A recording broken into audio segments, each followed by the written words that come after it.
you always say you got to have experience to start, right? Well, how do I get the experience if no one gives me a chance, right?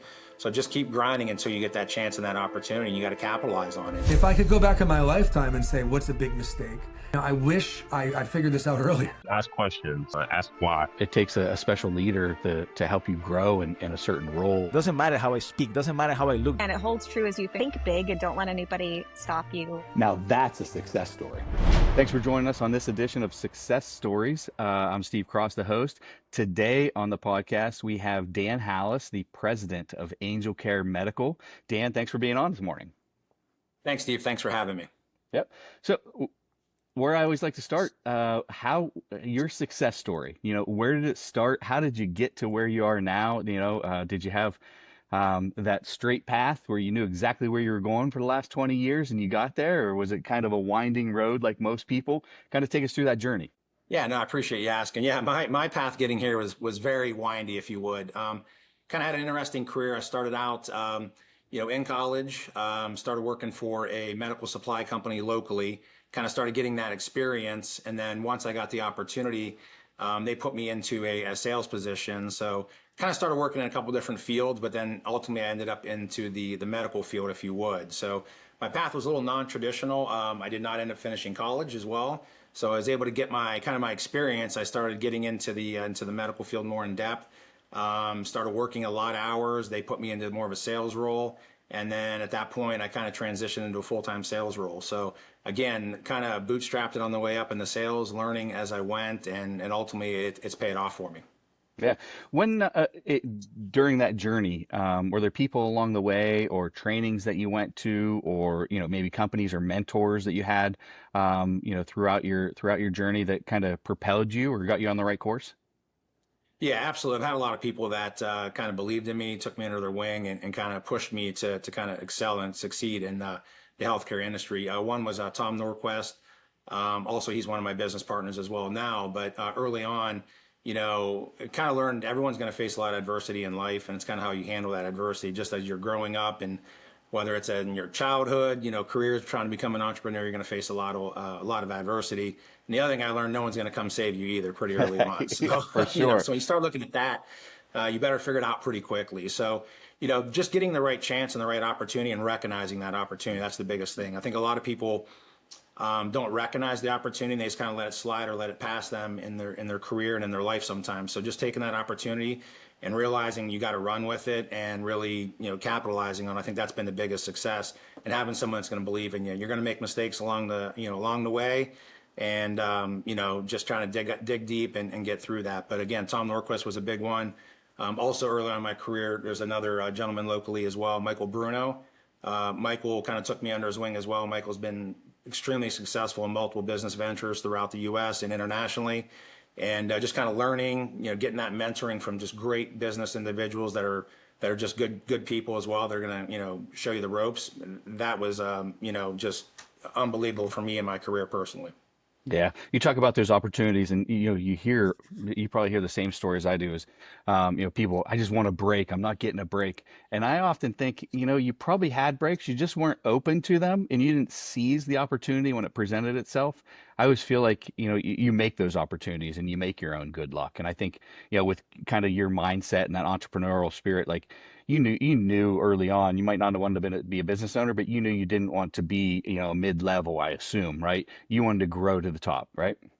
Yeah, absolutely. I think I've kind of had that mindset and just that personality. Everything I've done, I didn't want to be just the worker. I always wanted to be the manager at the top. Yeah. Always had that entrepreneur spirit between, landscaping companies starting out early on, thought I was going to become a general contractor in the area. So I've always had this kind of, where am I going to kind of fit in at? And then once I kind of found that healthcare space, I really love the industry, taking care of people, the compassion that goes into that. So that really stuck and resonated with me. And that's kind of really what pushed me on this path, is that healthcare, industry. Yeah. Did, working, I think Nordquist and Bruno, have you always worked for them or alongside them, or have you worked with them? And if you have, can you take us through, was it like intentional? Like, hey, Dan, I'm going to help you out. I'm going to help put you on this career path. And maybe it wasn't communicated, but now looking back, you're probably like, maybe they did have a plan for me that I didn't even know about at the time, right? How do you feel about that? Especially Tom Norquist. I think he always kind of just kept pushing and pushing and saying, "Hey, look, there's a lot you can do out there with your career and amazing opportunities in the healthcare industry." So just trying to like look, listen, learn from those guys, and just kind of sometimes emulate what they're doing and the success they've achieved is really just kind of guided me. Also with Michael as well. Just kind of him taking me under the wing, saying when I started Angel Care, he was, whatever you need, I got you. You deserve this. You need, it's great for you starting your own business. I'm excited for you. So just kind of hearing that from very successful individuals in multiple industries, not just healthcare, really kind of resonates and kind of pushes you to say, hey, I may not be here today, but where can I go in the future with my organization? Yeah, it's interesting, the people I talk to that oftentimes, almost all the time, people talk about their mentors and their bosses or along the way, and almost always those mentors see something in you that you don't see in yourself yet. And they see it and they help pull it out of you and bring you along, and you don't even know Yeah. what's happening, right? Yeah, Yeah. And that's now our role, right? We got to find those sure. people that we can look for, and, always move it forward and play it forward to help out the next people. And also the other thing you touched on, which I always love, is successful people always want other people to be successful. Right. They never see it as a threat. They never see it as competition. People come through their business and they're always like, how can I help you? If you want to go to that next step, I want you to be successful. I want to help you. How can I do that? So it's interesting that it's great that you had those two people in your life that helped you along the way.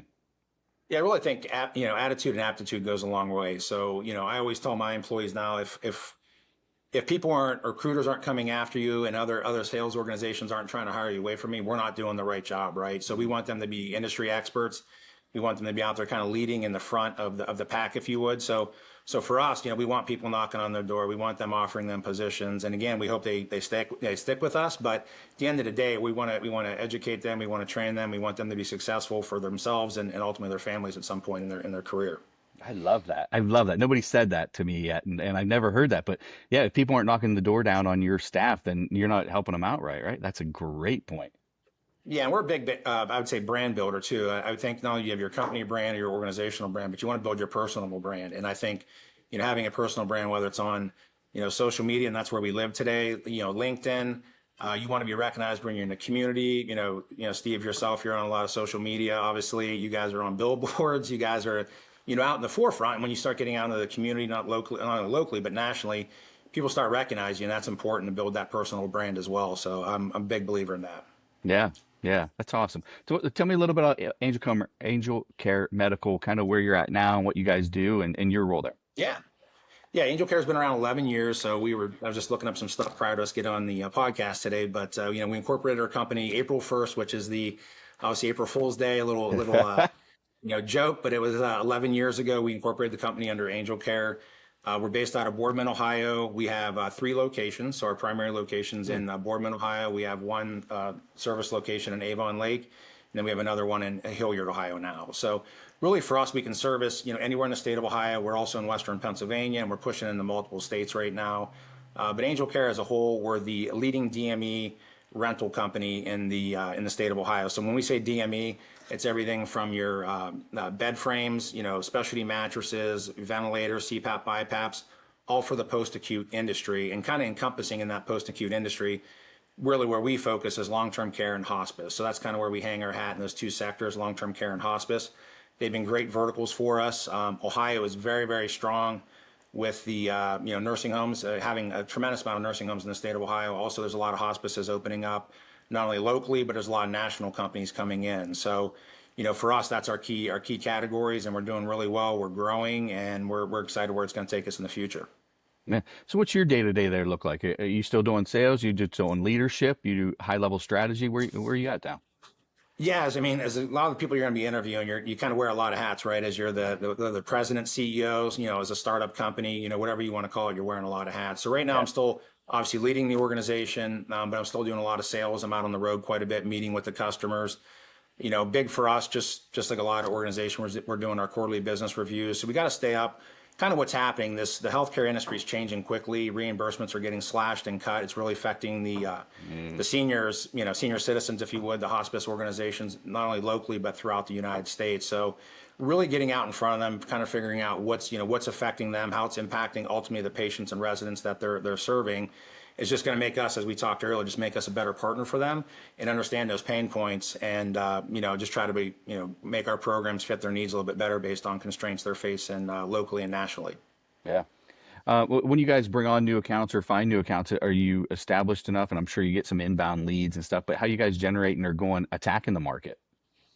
Yeah, two ways right now. We've been attending a lot of local and national trade shows, so those are always great. Again, to get our brand out there, get our name out there, and what's exciting, where we're kind of getting more mature in our life cycle, if you would, for our industry or our organization, is that we're getting a lot of referrals.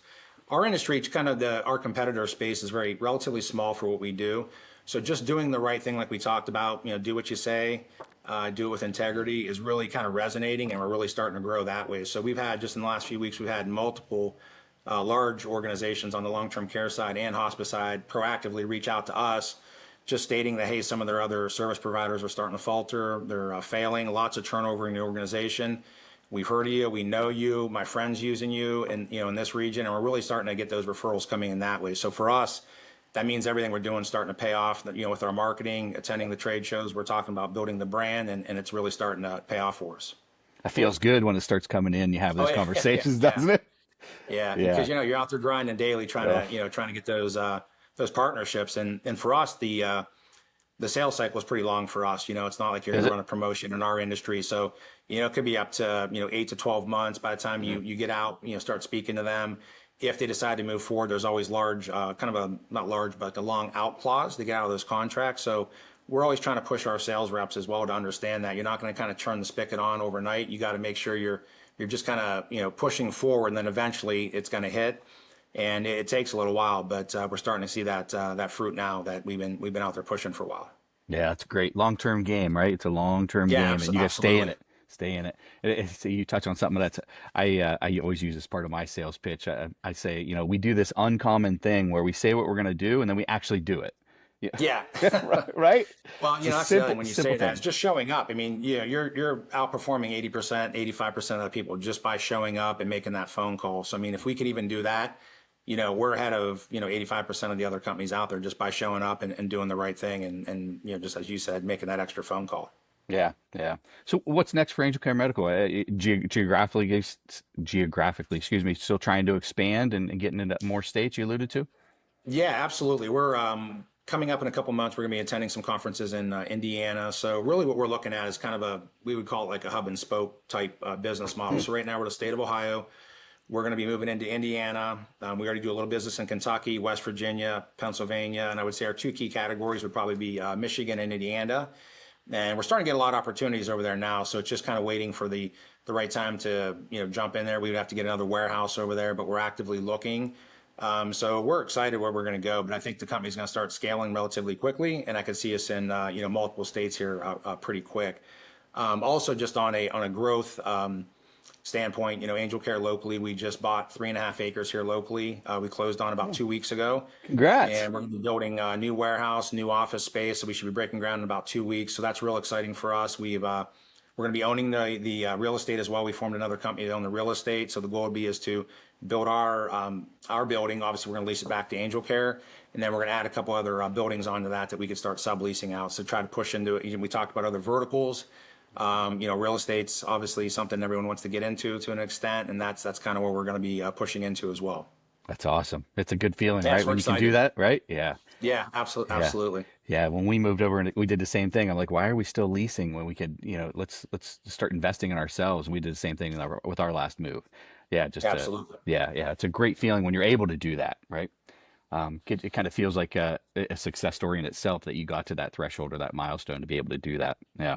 So for you personally, moving a company forward throughout your career journey, what are some key, not people, but some key things, or what do you attribute like your success to? Mindset. I think, I believe, and I'm pretty sure you have an athletic mindset, playing sports growing up.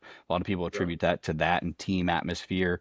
Any certain type of trainings or courses that you went through? What do you attribute a lot of your success to?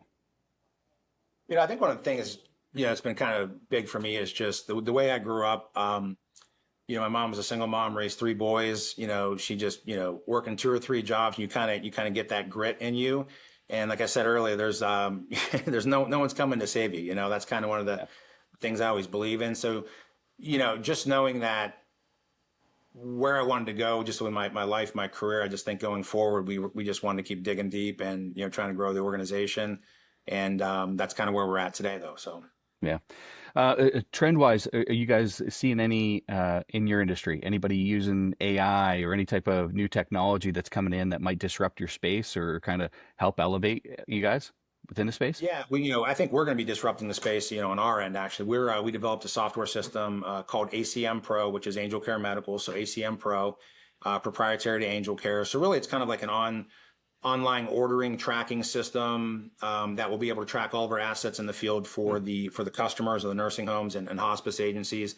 We also have a built-in app in that. Once we have a you know, the patient's cell phone number, the nurse, family member, we'll be able to text them now, and it essentially turns us into to Uber. That we'll be able to let the family know we're en route. Shows a picture of our driver for security, what's on our trucks. We're 10 minutes out. We're 5 minutes out. We've arrived. We're knocking on your door at 9 o'clock at night. You know who's at your door. You know, all of our drivers have, you know, the lanyards on, you know, full gear. You know, we want to make sure we're branded well. We look good going up. And, you know, really that software is just going to be changing the way, a lot of the way this industry is operated is kind of old school. And we're seeing light speed, like you're talking now with AI and everything else we're looking at, is you got to get on board quick. And I think it's the first organization, or the first few organizations, are going to really kind of change that industry. So we're excited what we're doing on technology. We have some great tech companies we're starting to partner with. We're working on a lot of asset tracking as well. So just for purposes, we'd say like an Apple AirTag, and it's not Apple we're using, but we're going to be able to have tags on all of our assets now, so we can track them in the field. It's very common in our industry that we're losing a lot of assets, and for us, that's what we call leakage, right? If we can maintain that asset and kind of sweat that as long as we can, you know, it just makes us more, you know, more profitable, if you would. So now we're going to be able to kind of wake that beacon up, or that asset, be able to track it in real time.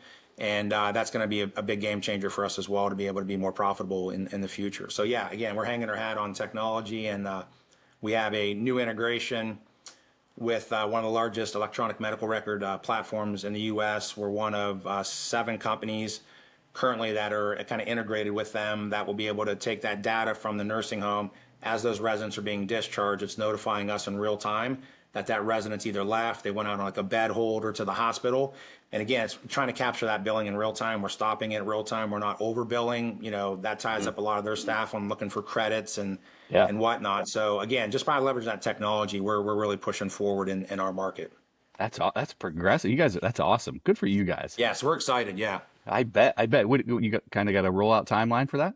Or you guys already have it in beta? The ACM Pro is already up and running. Some of the new software, some of the like the tracking tags, we're probably about 6 months out.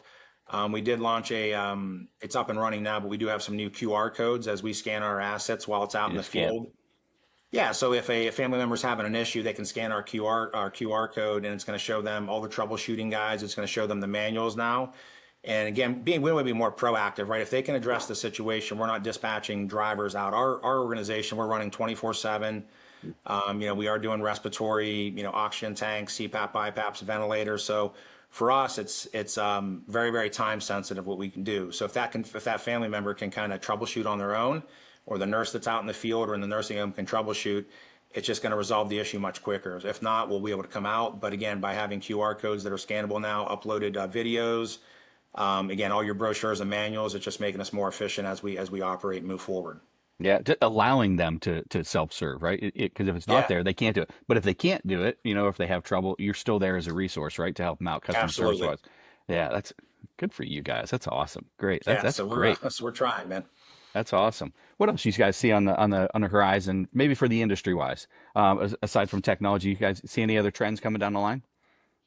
Yeah, our big thing that we're seeing right now too is kind of the traditional home care or home health, if you would. It's really expanding. So the market's really changed in that as well. There was a program that came out years ago, kind of called competitive bidding. That's really changed the way the landscape is. We've had a lot of local companies, even in our area, that were second and third generation companies that were providing, you know, your wheelchairs, your walkers, your home care beds to, you know, all the hospitals in the area when people were being discharged.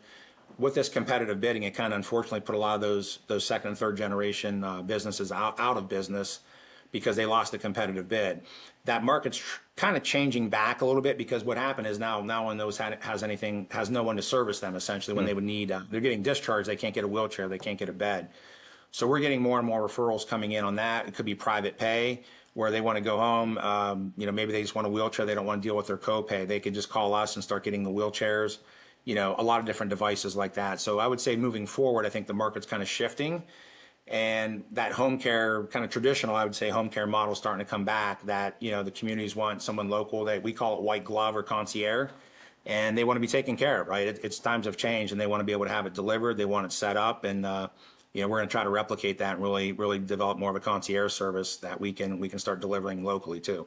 Yeah, it seems like everything you're talking about, you talk about efficiency, obviously that rolls into profitability, but everything you're kind of talking about just is making your product and your assets available with ease to the end user, right? It kind of just want to make it easy for them.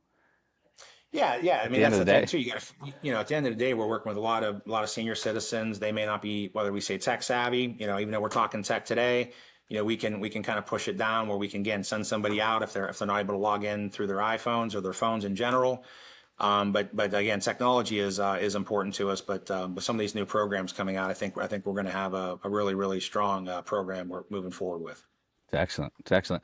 So our listeners, a lot of them are C-suite level executive leaders, but some are, we have some people that are trying to get to where you're at, right? Sure. And that leadership wise, what are some words of advice or wisdom that you would like to impart and kind of give your knowledge to them of how to get to where they need to go, where they want to go? Yeah, that's a great question. I would just say take that leap of faith, right? Just like we talked earlier, is just having someone believe in you and recognizing that opportunity. Being an entrepreneur is so difficult, as we all know, right? You get knocked down every day, and it's tough, right? Like I said, adversity is big, right? So I would just say take that leap of faith. Once you kind of get over that first year, 2 years, 3 years, things start to calm down a little bit. But just trust yourself, like we talked about, trust your mentors. Trust people that you're working with, and kind of take that leap of faith, because once you get in or get that experience, even if someone's trying to get into sales, it's how you often say you got to have experience to start, right? Well, how do I get the experience if no one gives me a chance, right? So just keep grinding until you get that chance and that opportunity, and you got to capitalize on it. And then, I always say you can kind of go left, you can go right, you can kind of change. And once you get that opportunity, you can set your own career path, or your own, owning your own organization or your business, if you would. But take that leap of faith. It's a good thing once you do it. Yeah. Once you took that leap, what were some hurdles that were unexpected for you? Of like, oh, I didn't think about this. I'm not prepared for this, or some things you had to work through, right? Because we all have them, Yeah. right? We all have them. Yeah. Yeah, our business is a very capital intense business, right? So I mean, we're running, right now we have just locally, we have about 20 trucks running, 24/7, just locally. The amount of employees you got to put in, buying all that capital equipment. I guess just getting into the industry, not realizing how much cash or how much capital it would take to do that. And also getting the right local banks as well to partner with us. We've been great partners with Premier Bank, which is now West Banco. They've been amazing to work with. They really helped set us up to operating lines of credit, equipment lines of credit, and that's very important for us, because if we get a large a contract, it's pretty substantial capital to roll that out, whether it's trucks, new hires, all the capital equipment that we'd have to buy. So having that right banking partner is critical for us to grow and scale our business. Yeah. What do you, as a leader and a president there at Angel Care Medical, what do you think your greatest asset is as a leader? My asset, or I guess you say the greatest asset, I would just say for us is really our team. I think just looking at the tenure of some of the individuals, even though this company's been around under Angel Care for 11 years, I do have some employees that I've been with, kind of associated with, for almost 20 years now. We have almost zero turnover in our organization. It gets a little bit tougher as you start scaling your business, but I just think if you do the right thing for your employees, take care of them. We always say try to make like a family environment. We're all going through something every day, right? Everyone has bad days. We have family issues. Everything's going on, right? So you just got to kind of look, listen, and understand what's going on. And you could hire, fire, do all that, have a lot of turnover, but at the end of the day, it's not beneficial to the company. So I think that our biggest asset, to your question, is really our employees. We've done really well maintaining them, and I think they love where they're working at. It's a very compassionate job, especially in the hospice side. You're walking in on a you're going into a lot of homes, a lot of houses where someone is in hospice care and there's a lot of emotions running deep. So again, we hang our hat on our employees. That's awesome. That's awesome. Hey, for the listeners, where can people learn more about Angel Care Medical and kind of follow you guys along and you yourself personally? Yeah, absolutely. We're definitely on LinkedIn, very active on there. We're trying to get our social media up more. Obviously, you can visit us at angelcaremedical.com. And then locally, you can call us at 330-953-1833. But again, we're local. You can definitely find us on LinkedIn and on our website too. Excellent. Excellent. Any parting words of wisdom you want to that we didn't cover? Anything you want to give the audience? No, just again, we appreciate you having me on, having Angel Care on. We're excited. We look forward to growing in the Valley. And again, it's a great place to own a business, raise your family, and we're excited to move forward. So again, we appreciate you having us on and look forward to seeing you soon. Excellent. Thanks, Dan. Appreciate it. Great episode. Everybody subscribe, stick around for more content. Thanks, Dan. All right. Thanks, Steve.